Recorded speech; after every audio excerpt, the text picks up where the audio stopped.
Well, thank you so much for joining me, Mert. Really excited to have you on the podcast. I've been following you on Twitter for some time, and I greatly appreciate your unfiltered takes and honestly, just helping kind of push the conversation forward in the community. So excited to have you here. Yeah, thank you so much for having me. Awesome. Well, I would love to start with a little bit of your background. I always think every guest, their journey into crypto and blockchain is unique, and how they kind of got into the industry is super interesting to me. So let's start with a little bit of your background, and then how ultimately that led you to crypto. Sure, yeah. So I went to school for pure math. So pure math and engineering. It was like a dual degree. I originally wanted to do like physics, machine learning, or just general like pure math, like differential geometry stuff. I was like a big nerd on that. I then worked at BlackBerry for a year as an internship, back when BlackBerry and like BBM was a thing, if you remember that. So I worked on the cloud infrastructure team there. And, I got to ship a lot of cool stuff, although obviously, BlackBerry's usage wasn't great. But that essentially got me like quite interested in kind of the more industry and practical side of things, as opposed to like the theoretical angle that I was, or the trajectory that I was on before. And then obviously being in pure math, I took a good amount of cryptography courses. And that's kind of where I first came across blockchains and crypto and all that stuff.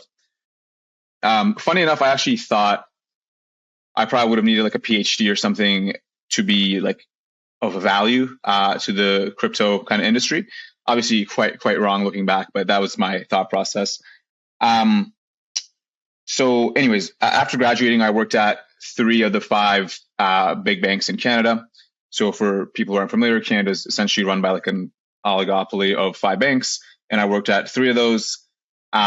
Building trading infrastructure, payments, like withdrawal systems for ATMs, and also some cybersecurity.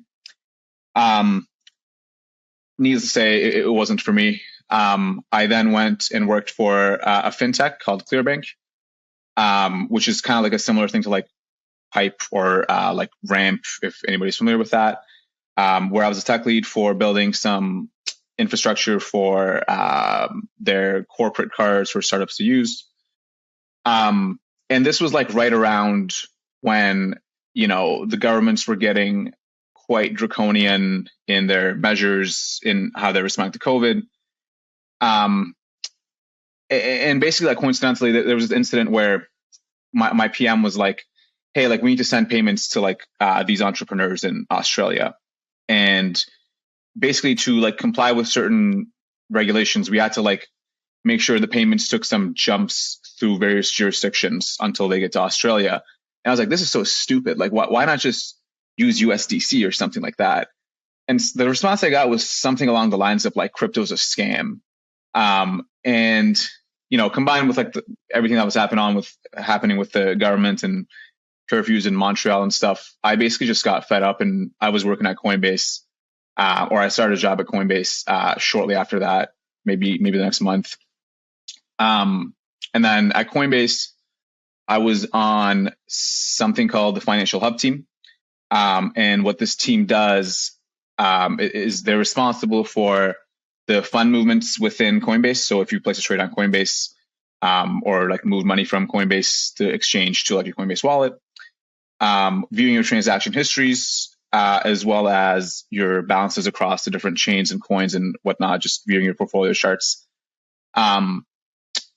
And yeah, I mean, that's what I was doing at Coinbase. Obviously, like I was somewhat of a tryhard.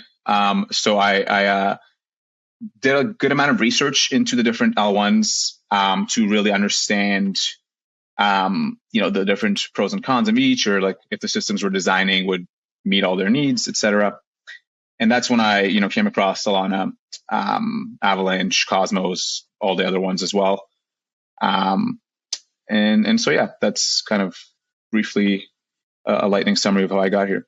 Beautiful story. No, I on the academic side, I kind of felt similar, where I was like, do I actually know enough to contribute? And it's funny, once like you feel like you don't, but then once you kind of get into the ecosystem and the different communities, you're like, oh, there's actually a lot that I can do to like help push this space forward. And so glad you made the jump into the crypto world.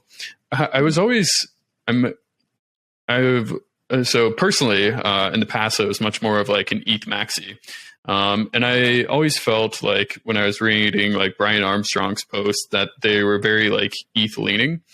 Did you have that like general sentiment inside Coinbase, or I'm just curious to kind of get your perspective while at Coinbase on if any, if you felt like there was any like personal favorites of like layer ones? Yeah, that's actually a very good question. I haven't been asked that before, but you are correct. Most of the Coinbase team, at least the senior guys, have been around since the early days. They're quote unquote OGs, right? And as a result, the earlier community has a much more EVM and ETH leaning culture. So very kind of EVM and L2 scaling focused company, I would say, at least when I was there. In fact, I was probably the go-to guy, I would say, maybe even within the company, me and this other guy, Nathan, for the entirety of Solana. So whenever like the wallet team would want to maybe venture into looking at Solana expansion and stuff like that, or Solana transaction histories, I would usually have a meeting with those teams. And this is why I was always super surprised by like your leaning like pro Solana, because I kind of felt that. I mean, I had no like evidence per se, or not even that it's right or wrong. It's just, as you said, people kind of come into the industry at earlier times, and so I was always surprised by you that you were so knowledgeable on Solana. Yeah, not knowledgeable, a bit of an overstatement there, but so like to be clear, like Coinbase has a good amount of like EVM focused and L2 focused people, but then like there's also quite a few like smart people specifically on like the Bison Trails acquisition. I mean, so the Coinbase Cloud team now, and they're quite neutral, I would say. Like they are very much interested in Solana and EVM and Cosmos, and very intellectually honest people, just really full of extremely smart people. But I would say like the majority are EVM focused, and Solana was essentially just gaining track as I was leaving. I started like a few like Slack channels for like social Solana stuff. I like would make compilations of Solana ecosystem tools and post it internally, etc. So I was, trying to do my part in evangelizing somewhat. Nice. Awesome. Yeah. I personally like in like my research, I truly want to be like as objective as possible. It really doesn't help to have like any particular bias in my point of view. I think ultimately what everybody's trying to do is figure out how to make the industry grow. And the biggest bottleneck, in my opinion, is that underlying technology to have the scale needed to onboard hundreds of millions and ultimately billions of users. And I think Solana has just made a lot of cool choices to make that happen. So in your kind of research, you mentioned that you deep dived a lot of these different layer ones and layer twos. How ultimately, how'd that research go? And then how ultimately did you decide to end up building on Solana? So the thing that I wasn't a big fan of with regards to EVM and ETH scaling was essentially how many conditionals it required for a successful outcome, right? So every conditional that you chain with less than 100% probability, when multiplied, keeps decreasing the probability over time, right? And so, what that looks like is, okay, well, if, the merge goes successful, then if sharding, if dank sharding now, if ZKs, if Polygon, there's all these ifs, and you chain all these, and then every time you chain one, your probability of success kind of decreases. I also looked at like Avalanche, Snowland. I forget exactly like what it's called. Like, yeah, Snowball consensus and stuff like that. I looked at Polkadot. I looked at a bunch of different ones. And they all seemed either overly complicated or not different enough from EVM, except for Solana. So Solana seemed very practical in that, if tech doesn't scale with hardware in the future, we're going to have bigger problems in blockchains anyways, right? So, I mean, I never understood kind of the hate that Solana got from being reliant on hardware. It's like hardware is extremely important and underrated in this kind of world of bits, as Peter Thiel would say, and kind of underutilized. And then things like small things like proof of history, which obviously eliminates the need for validators to talk to each other to determine like the next block, and then that feeds into like things like Turbine, right, which is not BitTorrent, and all these kind of different things add up, and then like even just C level where something as simple as like, okay, well, I'm going to write to this account, and therefore we can kind of collect all these accounts that are being written to and then parallelize those, right? Something very pragmatic, which really annoyed me with the EVM because of how inefficient the EVM was. Yeah. So I personally love those key technical aspects, and also those things drew me to Solana. But for the non-technical people, and from coming from like your engineering background, could you maybe dive a little bit deeper into like each of those as much as you want to explain to like non-technical people why those are important? Yeah, so this is something I struggle with, which is actually kind of why I started writing on Twitter, which is trying to translate some of that technical stuff into something much more digestible. Proof of history, most people kind of confuse proof of history for a consensus mechanism, but that's not actually what it is. If I were to simplify it as much as possible, it's just a way of keeping time. It's just a way for keeping an accurate clock in the presence of adversaries. And what it allows for is, right, so when you have validators in, let's say, ETH, they kind of have to talk to each other to determine, okay, who's next, who's going to propose the next block, etc. But Solana kind of has this predetermined schedule, which, by the way, I've had to fight some FUD on this against like Justin Bonds and some other people. Proof of history basically allows for validators to keep track of time on their own and not talk to each other. And it kind of reduces that communication overhead. And obviously, since that communication overhead is reduced, latency is reduced. And you have, not only is that faster on its own, but it also enables for other things like Turbine, which is essentially just like when you're streaming blocks, you're able to kind of split them in a way similar to like BitTorrent. By the way, you just froze. I'm not sure if you're still. You're good on my end. Okay. So if I stay frozen, let me know and I can cut it. But let me know if I unfreeze. Okay. So where was I? Turbine, yeah. So I mean, Turbine, like if I were to just explain that to maybe somebody non-technical, I would just say something like BitTorrent, where you kind of just chop up, certain pieces of data and then give different pieces to different validators, etc. C level is probably my favorite part of Solana. And obviously that's like what some of these Cosmos based rollups are utilizing for the SVM, right? And C level can be explained very simply to non-technical folks because it's essentially like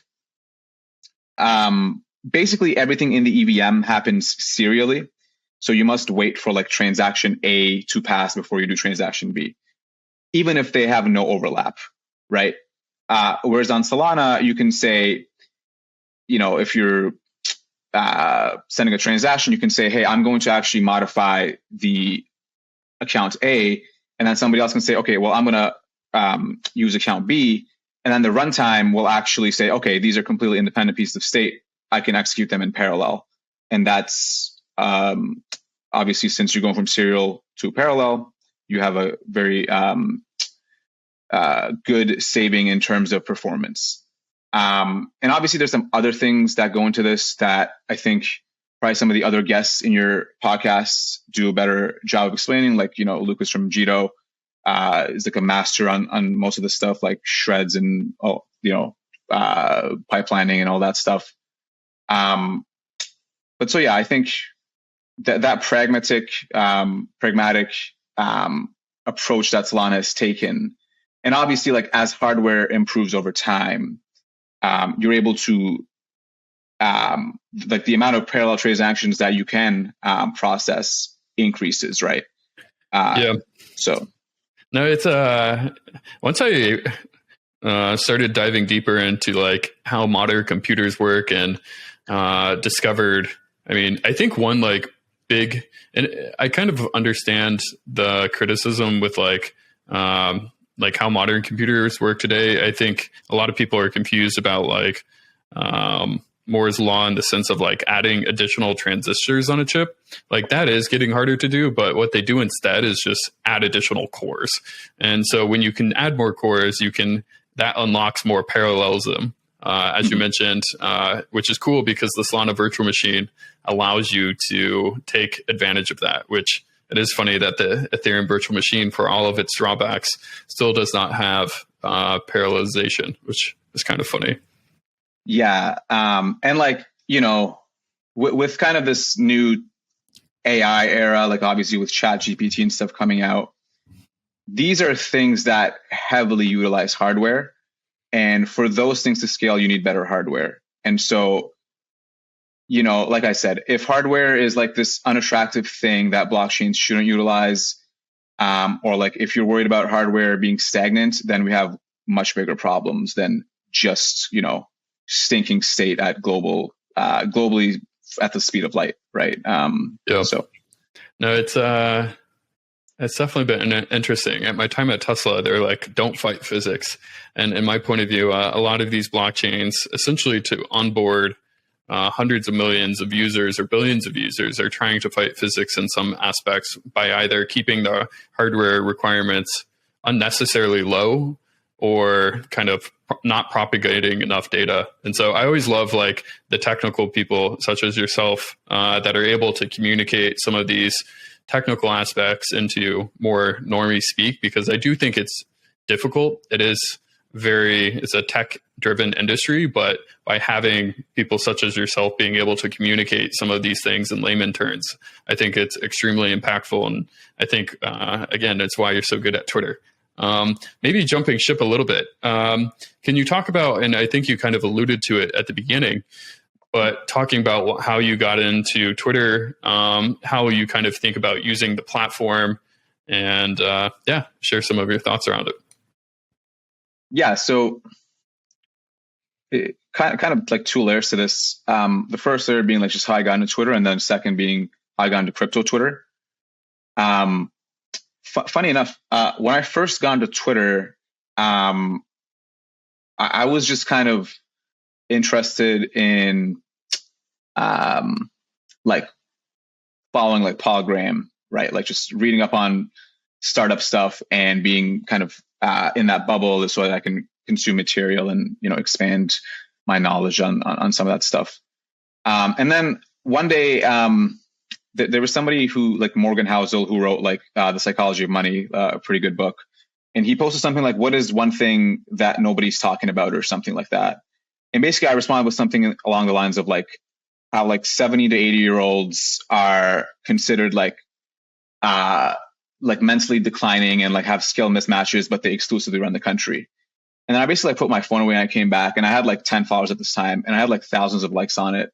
I was like, wow, like maybe people actually somewhat care about my perspective here. I didn't know anybody actually gave a shit. And anyway, so I got like some followers from that. And then I was like, maybe I'll just keep sharing my thoughts. Fast forward like a few months, I guess. This is when I was first getting into Solana. What had happened was, so while at Coinbase, one of my coworkers, who's like a product designer, just released like their NFT. And basically they're like, hey guys, like free mint for all like Coinbase, which is what Coinbase employees are called, Coinbase. And so I went to like their site and I went to mint it, and I was like, hell yeah, like free mint. And then it came to like something like $279, and I was because of the gas. And I was like, wow, that's actually insane. Like, how can gas cost that much money? And then right around that time, I had just downloaded Phantom, and so I started being fed up with like ETH NFTs and started playing around with Solana NFTs.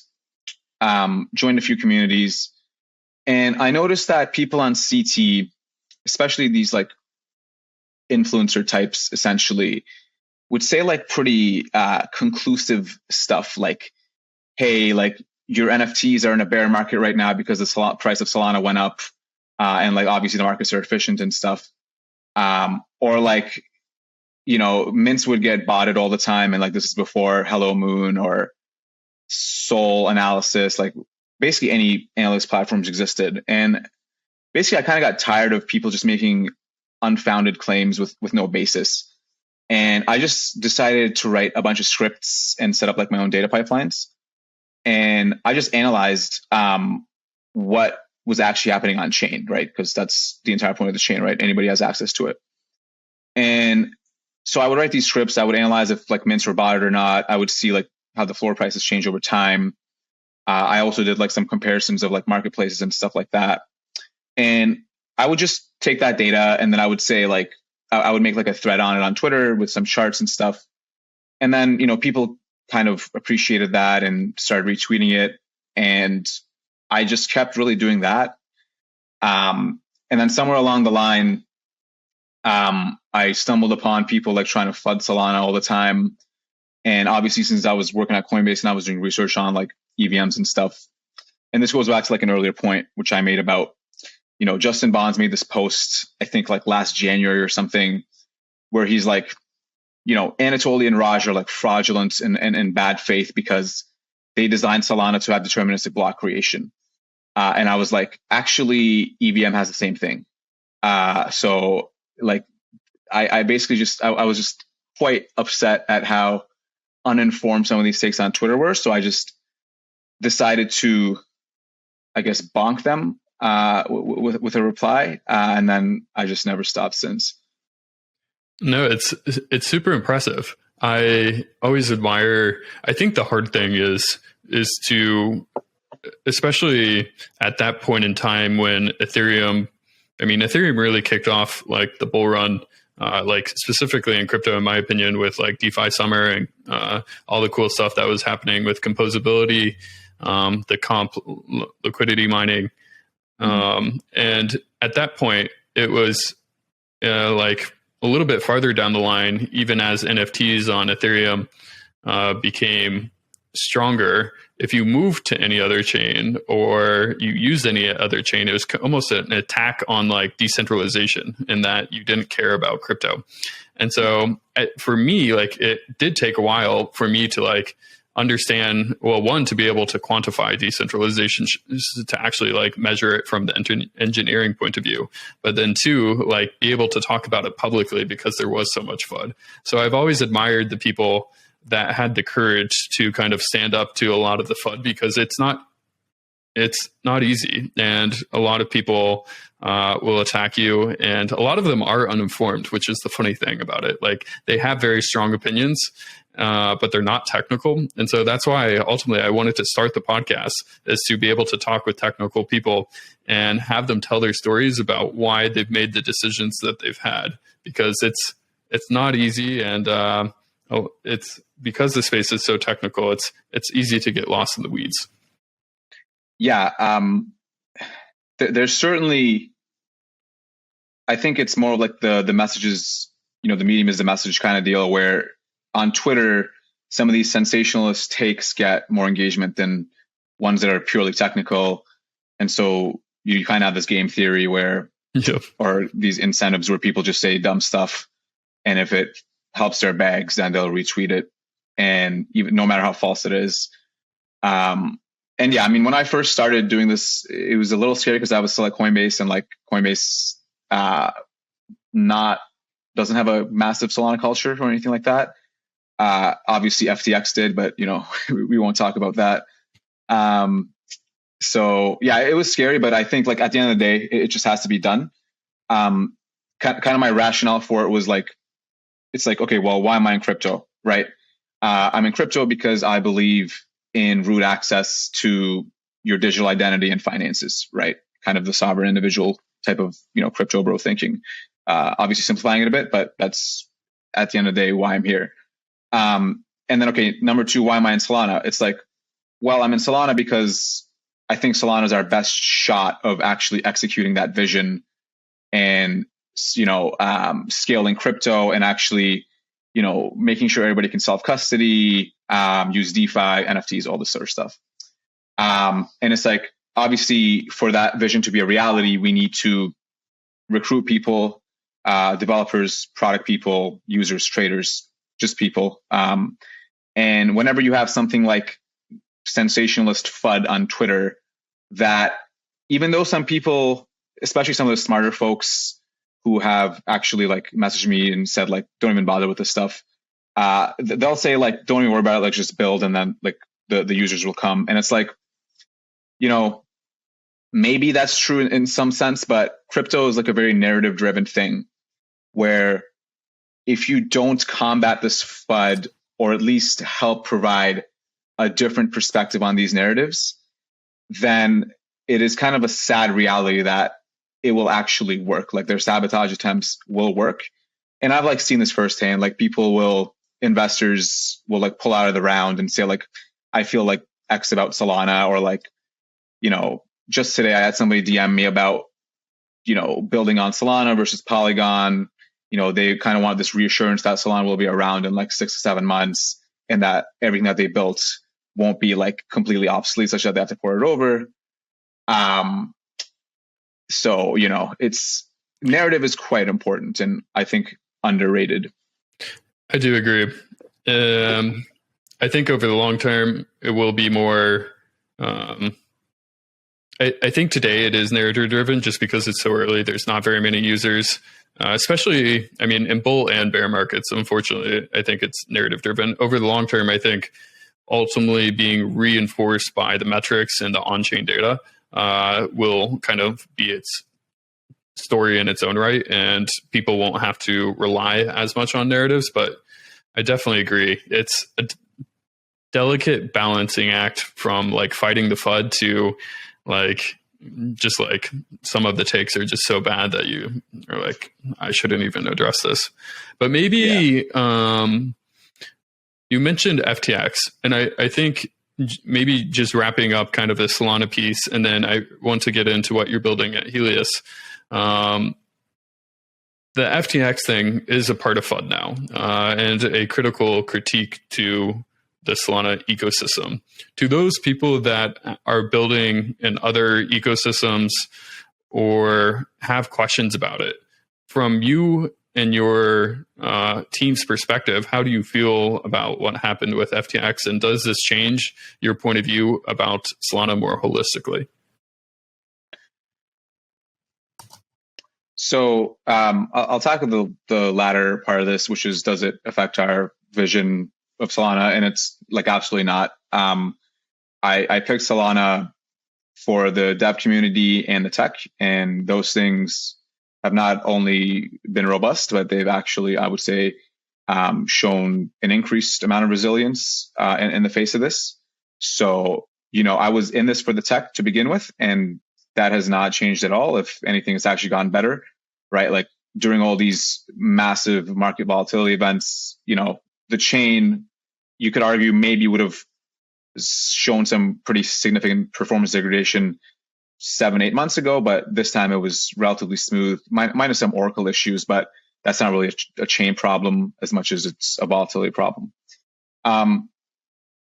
So yeah, like holistically, nothing has changed. If anything, just got more bullish. And I think people really overestimate the effect of SAM specifically on Solana. And you can see this from things like Saka Trades. He posted this thing about like, Solana VCs kind of dumping on Solana retail, et cetera, which that has happened in the past. So I'm not going to deny that. but it kind of overlooks the fact that like Alameda and FTX weren't like a Solana exclusive group, right? They had big investments in Near, big investments in Polygon, which for some reason people like to ignore.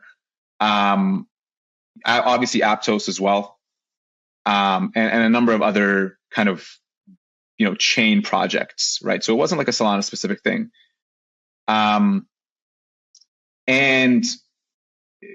furthermore, it seems to me like more of that stuff was earlier on in Solana's history, right? Like SAM and FTX, these things were a bit more important during the first days of Solana, but for like the past year and a half, they haven't really had much of an effect, right?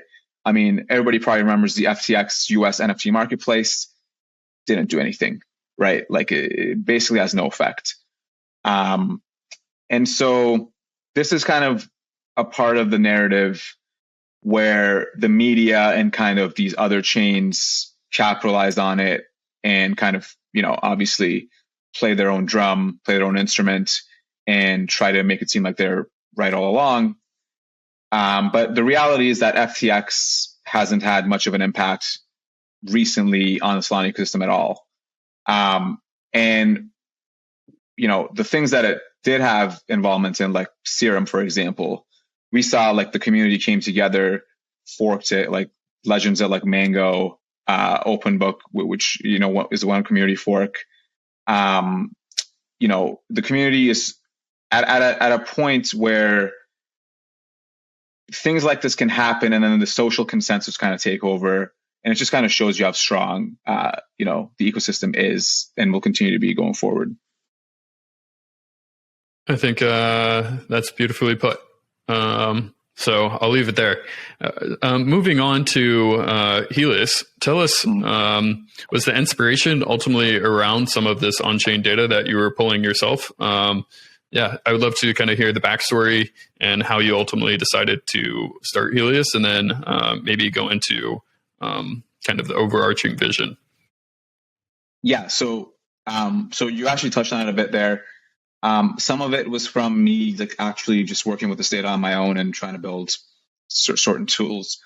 The main catalyst, I would say, is so a few kind of during like the peak of NFT season on Solana, there were quite a few scams and rugs and all this sort of stuff.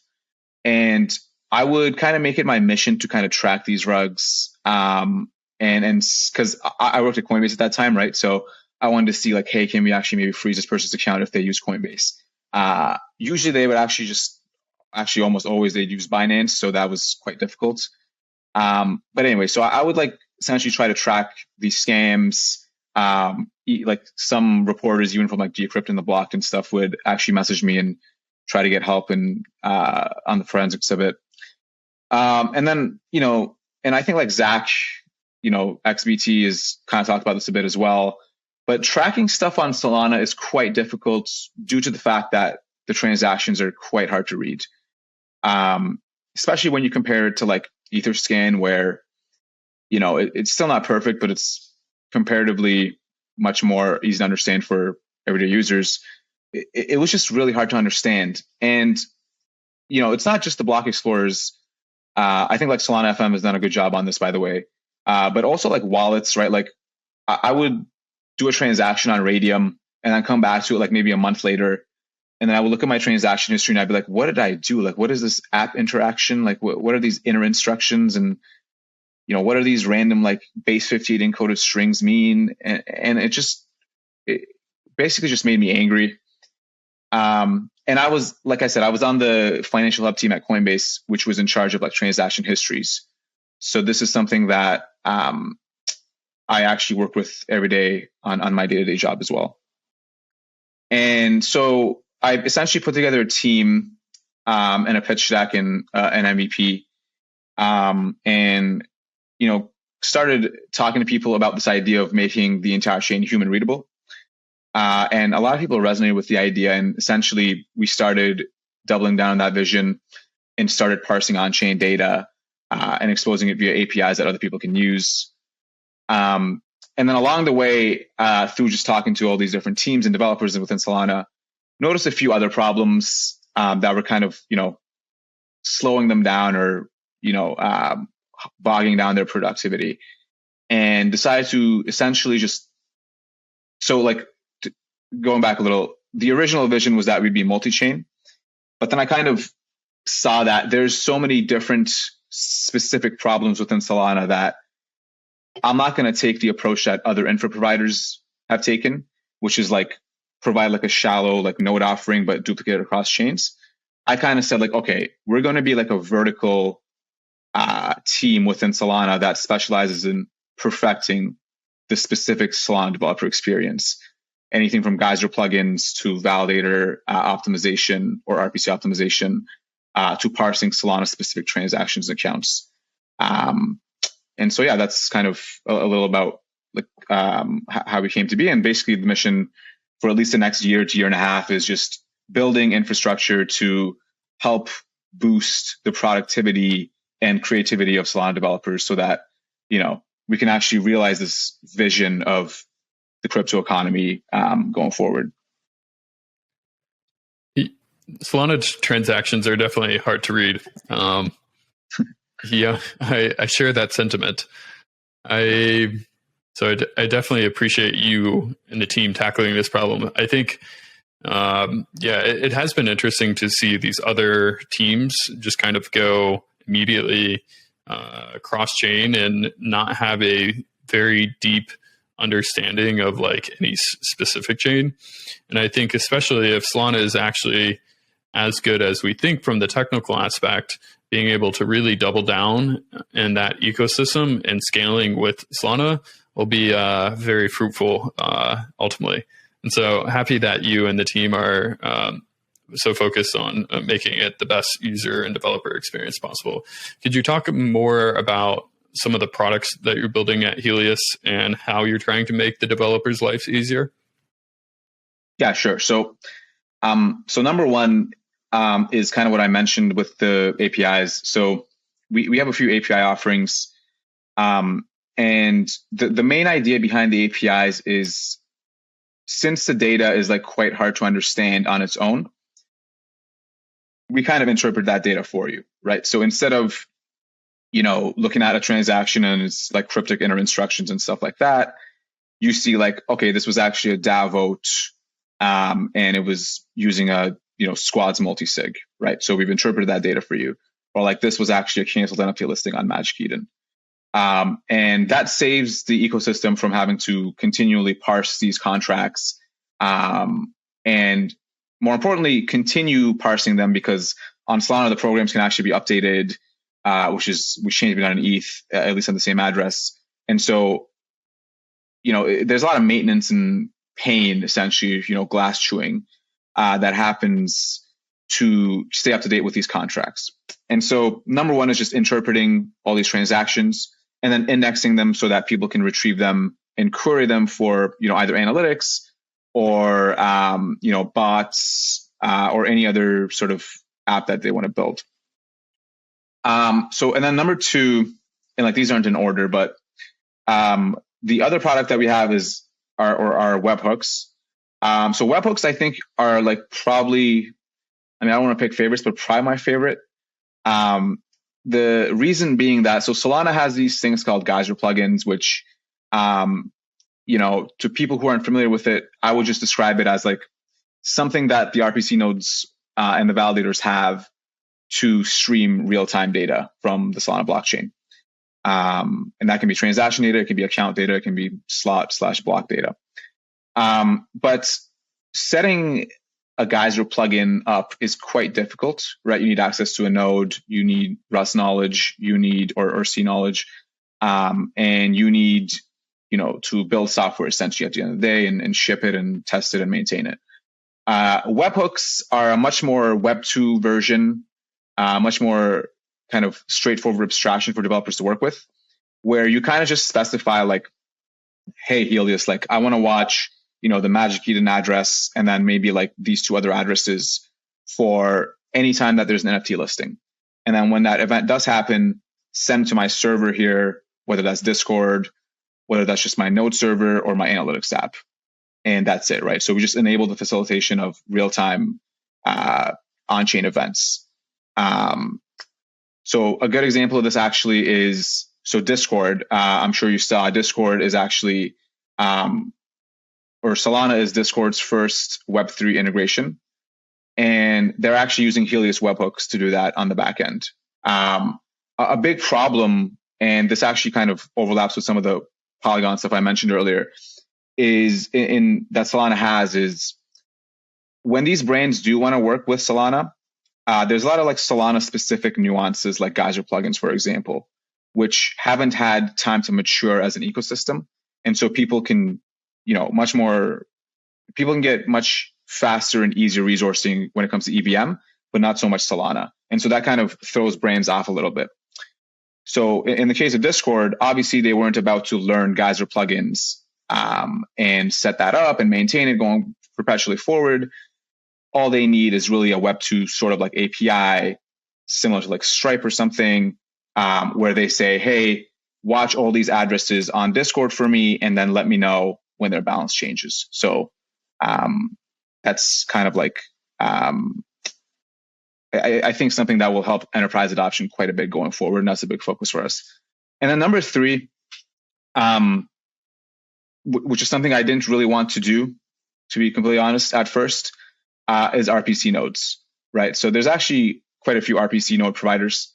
But whenever I would chat with teams within Solana, they kind of just had similar complaints like, hey, my RPC is unreliable, or hey, it's like too slow, or like, hey, it keeps slowing down. And basically I said like, okay, well, obviously this is, if we want to realize this mission of enabling developers' productivity and creativity for like the crypto economy, we need to solve that problem, right? I don't care how many other people are doing it. I just want the best user experience for people building on Solana. And so we also started building RPCs, and we performed some optimizations on top of them, like caching, indexing. We've expanded the Solana program libraries set of parsers so that you actually get a broader parser coverage if you use our stuff. And yeah, so that's like the main 3 that we have right now. But then we're also releasing like account change, webhooks, and some other indexing stuff and real-time streaming stuff that my co-founders probably wouldn't like me to talk about too much. So I'll leave it at that. But yeah, I mean, if anybody watching this has any, pain points when it comes to developing on Solana, just let me know and we'll see what we can do. I love it. No, it's awesome. Really excited for the Discord integration. I think it's, as you mentioned, hard for those Web2 companies to really be able to experiment, even if they want to. And so companies like Helius, being able to abstract kind of those engineering complexities, make that a lot easier. And so, again, congratulations. It's awesome. And excited that Discord's open to integrating more with Web3. And then on the RPC side, it's funny that ultimately you're makes sense that you didn't want to do it, but ultimately felt like it was a big enough problem that you should tackle it with yourself. Could you talk a little bit about people that aren't familiar with like RPC nodes, what exactly they do in the Solana ecosystem, and maybe even talk about like what you've learned on like operating these nodes? Yeah, so to describe what an RPC does, and I guess it depends on what, who I'm abstracting this for, but basically I'll try to make it like as simple as possible. So obviously a blockchain is just kind of this set of nodes that talk to each other and achieve consensus. And, with Web2 systems, you call like the servers themselves, and then the servers provide some sort of API for developers or users to get the underlying data behind that, right? So for example, to get tweets from Twitter, you would probably call the Twitter API who has this data in their servers, and then that's how you would get it back. RPCs are essentially these nodes. And so there's also somewhat of a nuance here, because Solana RPCs are quite different. Well, not quite different, but different than EVM kind of RPCs. where on Solana, RPCs and validators are actually two different types of nodes. Whereas on EVM, it can actually be the same. So on Solana, there's nodes that participate in consensus and like vote on this is a valid transaction or not. And then there's also RPC nodes, which also keep state, similar to the validators, but they don't vote. And I think the reason is because if they also did vote and served as much RPC traffic, then the hardware specs would be truly wild. So like all that is to say, an RPC node is essentially somebody or a node that has up-to-date state of the blockchain and exposes the data to external, requesters via remote procedure calls or RPCs. So like, let's say you want to get the latest block that the blockchain has processed, you would say like Helius RPC dot get block or something like that, and it would return you what block the network is on. And so that's what, and you can kind of see right away like where you might arise to problems, because Solana is such a fast blockchain that you need to store a lot of data, and you need to store it and you need to always be up to date. And then you also need to make sure that you're serving that data to people who are requesting it, right? So there's a lot of things that a single node or these sets of nodes have to do. And so the hardware requirements for them can actually get pretty wild, like up to a terabyte or even 2 terabytes of RAM, which is like bananas, but it's also kind of fun. I like machines that are like that strong. So do you have like full node specs? I'm curious. And then maybe like how much it costs you to just like buy the hardware? Yeah. So the full node specs, I don't want to butcher these. So I will try to maybe reply to like the podcast link on Twitter or something with them. But for sure, we have quite a few machines with 1 terabyte of RAM. And there's just so many different specs that I honestly don't remember what the latest that we're on.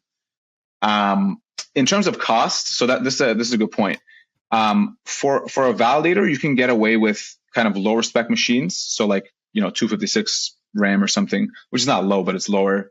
Whereas with an RPC, it really depends on how you configure that RPC. There's RPCs that, might, for example, like the way we structure it is we have certain RPCs optimized for account calls, right? Like getting account information, getting program accounts. We have ones optimized for getting transactions and stuff like that. And when you have like all these indexes that you need to store within the RPCs themselves, the amount of RAM that you need can increase quite a bit, which is actually why totally would recommend you use like Geyser plugins and then stream the data to like a Postgres plugin and then serve the data through there instead. In terms of the cost, so I would recommend people use, if you are interested in setting up like an RPC node and participating and running your own nodes and stuff, I would say go to latitude.sh, which is like a bare metal infra provider.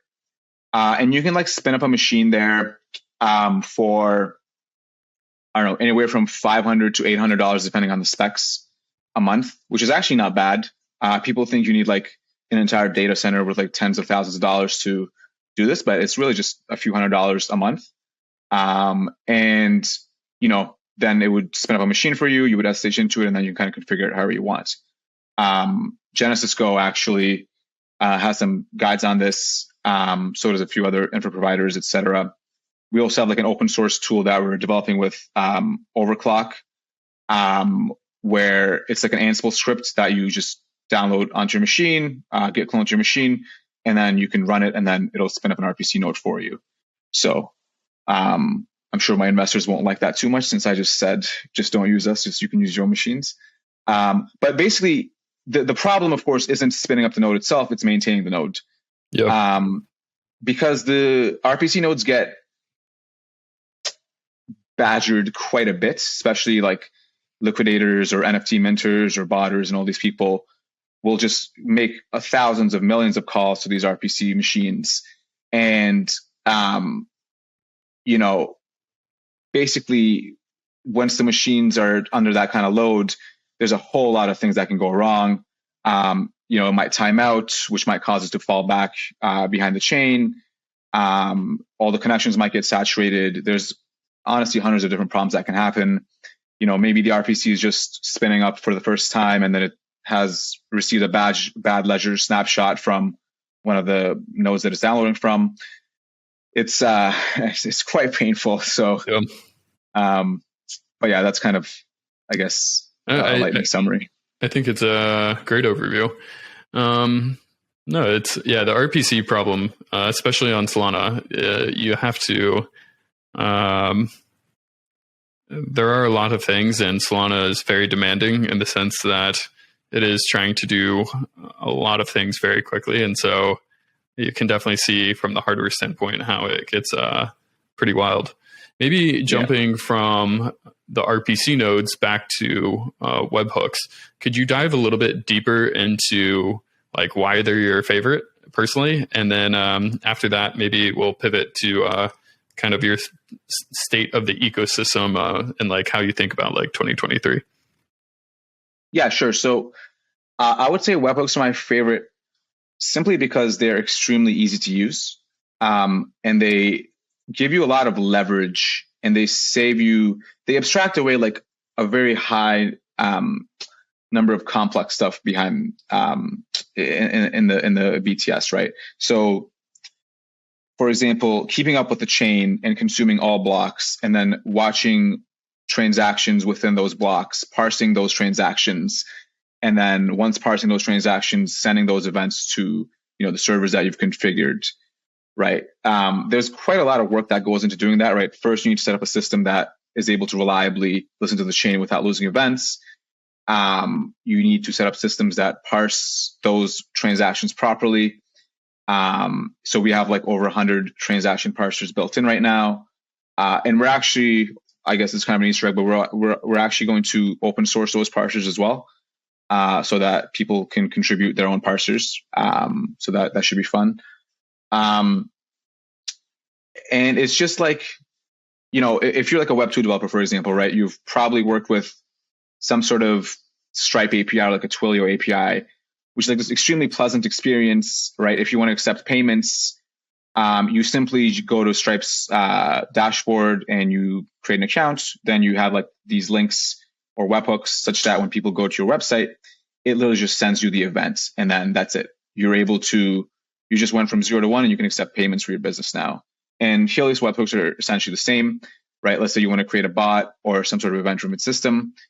All you have to do is just go on our website, dev.helius.xyz, tell us the accounts that you want to watch for, and you can input up to like 100,000 accounts, what sort of events you want to listen to, and then just tell us where you want to send that event to.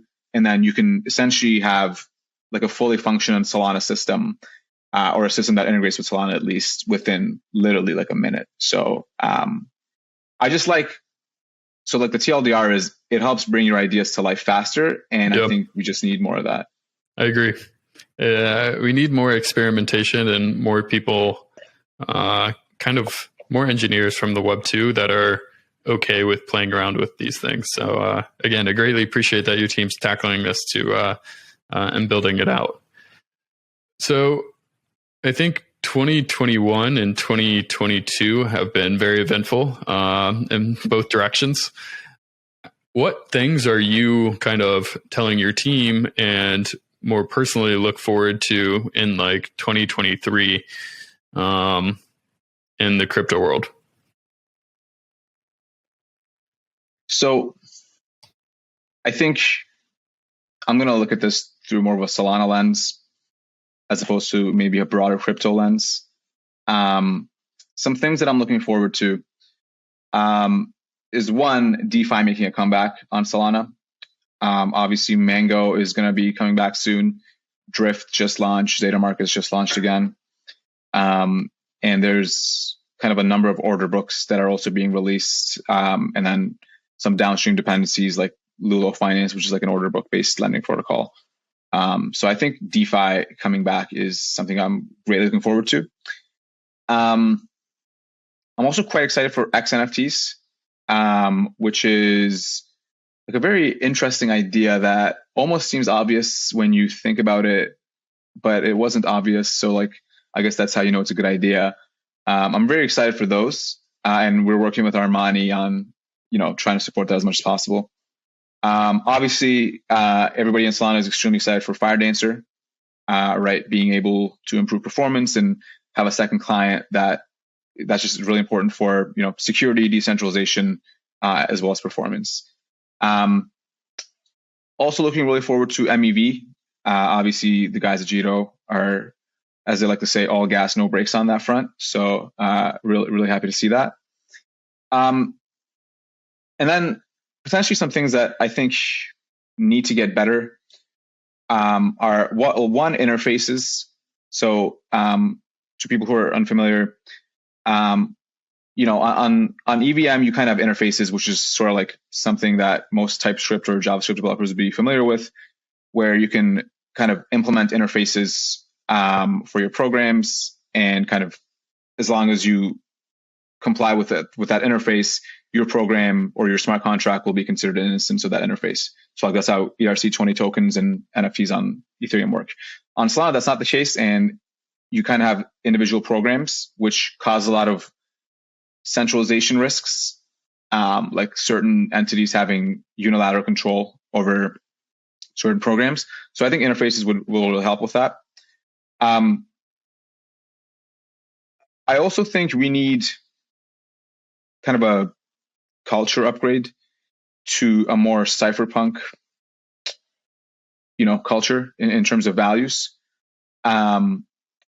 I do, like, obviously a big fan of Solana, how like practical it is, but at the same time, I do wonder sometimes if we're tilting too much in one direction, which is the practicality direction, as opposed to like, okay, well, we need to kind of at least strive towards immutable programs, frozen programs, more legit DAOs instead of just like these NFT Discord chats, and more scrutiny around like centralized figures, and praise protocols, not people, that sort of thinking. Yeah. So I would say I definitely echo your sentiments on all the application fronts. Definitely excited for DeFi as well. And on the narrative side, like going back to like some of the conversations that we had earlier, unfortunately, a lot of it is narrative driven. And so I think Solana specifically has suffered larger than other chains just because of recent events. And I think, to be honest, because they took such a different approach, because they had a different virtual machine and a different programming environment, and that did start to gain traction, in some sense that was almost threatening to these other ecosystems. And so people have a extra kind of incentive to attack it if it's kind of like their coin does better than mine, which is interesting. But maybe going forward, like, is there any particular narrative that a culture upgrade, I think, is a good way of saying it, but is there a particular culture upgrade that you think is needed, or that the Solana ecosystem could tell their story better? I think, and like a good amount of people disagree with me on this, but I do think we need to get better at least striving towards immutable programs. The counter argument to this is that, well, if you freeze the programs too early, then you might stifle innovation, right? Which is fair. Although I suspect you probably would have some tooling built around that, and maybe some other patterns of developments that might help to fill that gap. But like, for example, FTX was compromised, which caused concern with Serum being compromised, which caused like an emergency fork, essentially.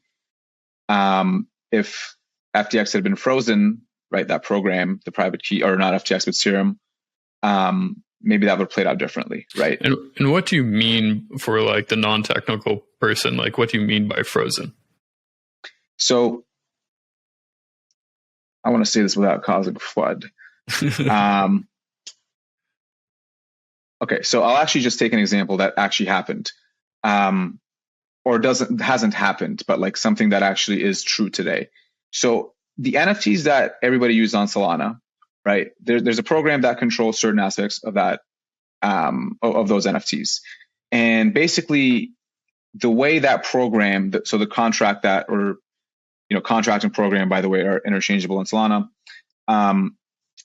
That program that controls most NFTs is governed by a multisig, I believe, of Metaplex developers. And so Metaplex, at the very least, is an extremely good steward of this program, and they're, an incredibly, nice team. And, nothing but the most, utmost of respect for them. But that just kind of goes to show you, it's like, let's say Metaplex was compromised, right? Maybe there's like a security hack, and for some reason, 2 of those 3 people at Metaplex were compromised. Let's take an extreme example. Maybe somebody literally put a gun to their head or something, right? So now they have these keys, and obviously they're not going to be able to do much with it, other than kind of change the metadata of the NFT.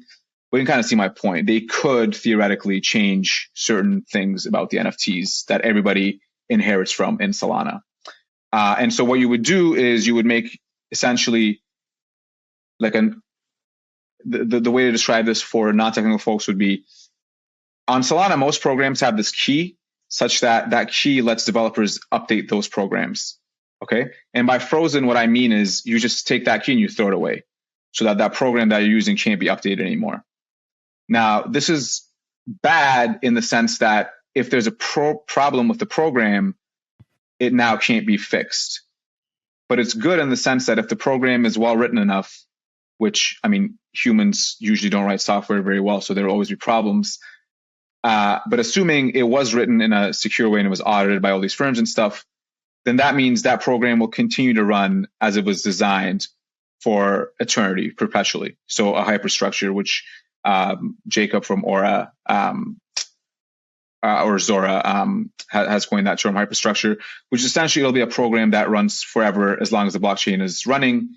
And you kind of have this confidence as a user that nobody will be able to meddle with it. It'll just always do what it's saying, and it won't be able to upgrade or anything like that. So it's essentially just throwing away the key that can upgrade the program. And you feel like this is important just to overall increase decentralization in the overall ecosystem? I think it's important because we need to get to that state at some point. Otherwise, and I mean, it doesn't have to be necessarily like frozen. Another compromise here is it can be governed by a multisig, right? So you have kind of these different people that vote on if the program should be updated or not. That's probably a good compromise, although some people are also against that as well, because who elects those people?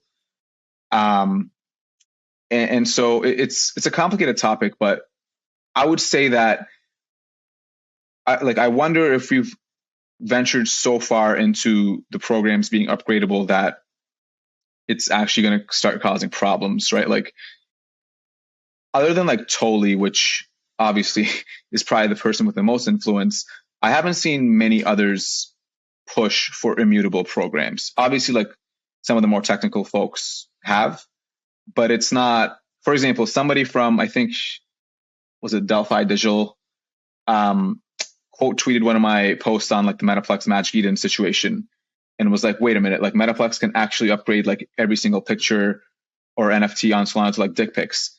And I was like, well, potentially they could, but it's not that simple. Like they wouldn't do it. It's also governed by a multisig, etc. But like you can see how it might give rise to certain narratives, which then I actually saw people comment on that post, which was like, people maybe are rationalizing after the fact, but saying things like, well, that's actually why I stayed away from Solana because, the programs are upgradable and it's not like a cyber culture and stuff. And ETH is much more decentralized in that regard. So yeah, it's nuanced, but I do think we need some sort of boost towards at least a plan to immutability. Makes sense. Yeah. Cool. Yeah. I've really enjoyed the talk. I always have a lot of fun talking with technical people. I love that you can explain technical concepts and even write them in a way that the majority of people understand. And I think that's a extremely valuable skill and building a team and fundraising and creating something and bringing it to life. And so I'm very excited about what you're building at Helius and the goal and vision to make application developers' lives easier. Faster experimenting is much needed. Any kind of closing or parting thoughts? Parting thoughts. Just really thank you for obviously having me on. I really enjoy your podcast and what you're doing. I think we need much more of that. Getting people's voices out there and hearing different perspectives. But yeah, I guess I'll shill a hackathon that I'm organizing for the Solana community the second week of January. So I'm just asking people if they are interested in participating like a Solana hackathon or sponsoring one. If you're a Solana team watching this, just shoot me a DM. We have like Solana Foundation and stuff helping with it. So, just let's build some cool stuff for Solana. Awesome. Cool. Well, we'll end it there. Thank you again, Mert. I appreciate your time. Yeah, likewise.